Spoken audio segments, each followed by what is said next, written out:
जलिला राजधानी दिन 11:30 सुधा भुवनेश्वर में सर्वाधिक तापमात्रा 37.4 डिग्री रेकर्ड करा जाइछि। चांदबाली रे 37, झारसुगुड़ा रे 36.6, बालेश्वर रे 35.8 और राउरकेला रे 35.4 डिग्री तापमात्रा रेकर्ड करा जाइछि। 4 दिन जाए तापमात्रा 5 रु 6 डिग्री सेल्सियस बढ़िबा संभावना थिबा पाणीपाग विभाग पक्षरु सूचना दिया जाइछि।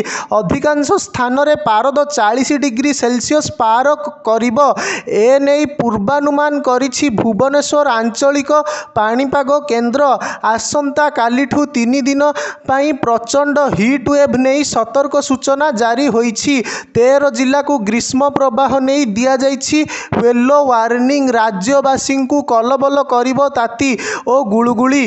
गतकाली राज्यर सबुठारु उत्तप्त सहर पालटी थिला पारलाखेमुंडी। सेठारे दिन तापमात्रा 39.5 डिग्री रेकर्ड होइथिला। 37 डिग्री उपरे रहिथिला 6टी सहरर ताती।